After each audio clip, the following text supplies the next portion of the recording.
Welcome back to our ongoing series on cyclic vomiting syndrome with Dr. V. I'm Steve Wartenberg, your moderator, and this is Dr. Thangam Venkatesan. Let's tackle the big picture question. So, what is CVS? And then we'll get to how is it diagnosed? So cyclic vomiting syndrome, as the name implies, is a disorder of vomiting.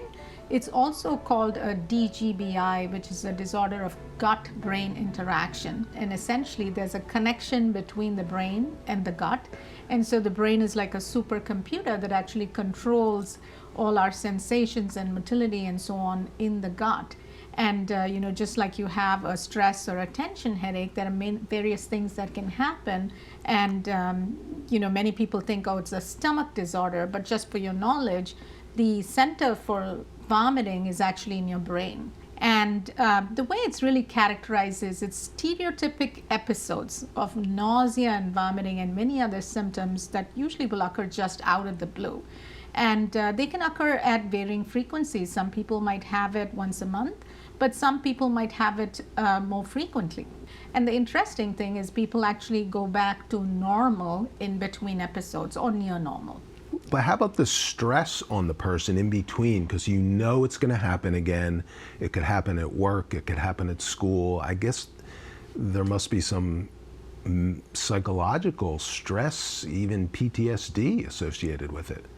Well, I will say that as far as stress is concerned, stress can be a trigger, both positive and negative stress. And I have several patients, for instance, sometimes in children, stress is triggered by, say, vacations. But I think the most important thing is really first diagnosing it.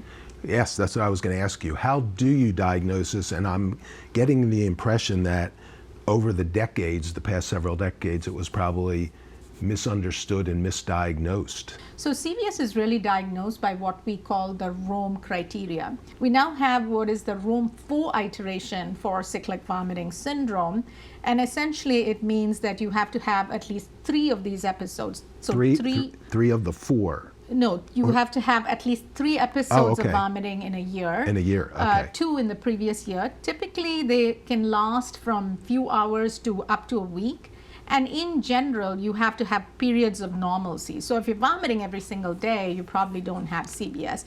CVS episodes are really abrupt in onset, and then they start suddenly, like I said, lasting for hours or maybe a week, and then you go back to normal in between episodes. The periods of normalcy usually last for at least a week or more, and you need all of these to make a diagnosis. Of course, there are some things that can mimic CVS or look like CVS. So, you want to make sure that people don't have intestinal obstruction and so on. And so you rule out other disorders that might mimic CVS. And if you meet all of those criteria, then we make a diagnosis of cyclic vomiting syndrome. You've talked about something before, the phases of CVS. So let's go into a little more detail on that. What are they in each phase? Yeah, so the cyclic vomiting syndrome episode itself has multiple phases. So initially you have a prodromal phase, something like a migraine headache. And in this phase, patients can experience multiple symptoms. So they can have nausea, they can have belly pain, or they just know that they're going to have a CVS episode. And typically what happens in the prodromal phase is that I might prescribe them medications to try and control these episodes. However, unfortunately, many of these patients either have not been diagnosed and they can progress to what is called the emetic phase. They have violent nausea, vomiting, retching. They have multiple symptoms. Even though we call it a vomiting syndrome, they can have abdominal pain, they have pallor, and they have so many other symptoms going on, and it's very severe. And then they actually recover. Now, sometimes they recover very fast, and you might even see children running around and having a hamburger 3 hours after the episode. And it's very important to make sure that you don't tell them or you don't think they're faking it, because this is real. This is how an episode occurs. It's like an on-off switch. So the prodrome phase, is that in a sense an early warning system? And if someone is at work or school, would they have time to go somewhere where they could be, home or safe or at least isolated Exactly. So that's a great question, and that's why I say, it's very important to recognize the prodromal phase. And so during that period, I always tell my patients to take all their rescue medications and use it so that they can prevent this progression to an emetic phase. So aside from vomiting and severe nausea, you can actually have belly pain or abdominal pain, which is seen in at least 80% of patients. With cyclic vomiting syndrome, they can look, like I said, they can look very pale, they can have chills, and they can feel hot and cold at the same time. And some people actually describe being in a conscious coma. They cannot even talk during an episode. Wow. So if someone would go to the hospital with these symptoms and is undiagnosed, that kind of doubles the problem, whereas someone who is diagnosed can somehow indicate to the person in the ER. Absolutely. So typically in my CVS clinic, all of my patients will have an ED protocol, and they really have it as part of their after visit summary.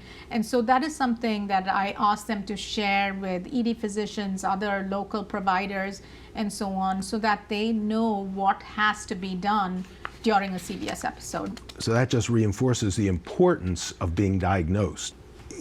Is there any way you investigate or look at the person through, I don't know, scopes or anything to determine what's going on? So I do think that people need to have an upper endoscopy.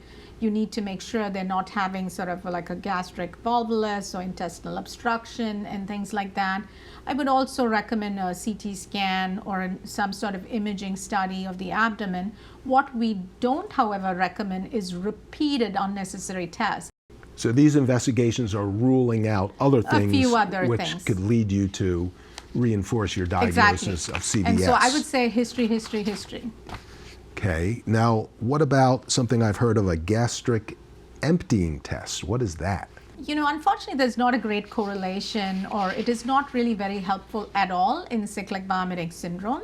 So the test can actually be normal, it can be rapid, or it can even be delayed, and it really doesn't help in the diagnosis at all.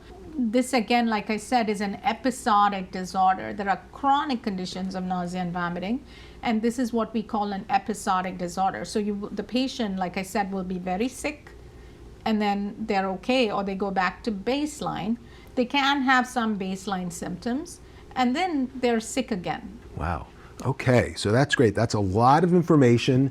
I'm going to put you on the spot. Can you kind of summarize what we just learned about CVS in terms of diagnosis and Absolutely. treatment? So I think for both patients and the medical community, what you really need to remember today is that cyclic vomiting syndrome is a disorder of gut-brain interaction.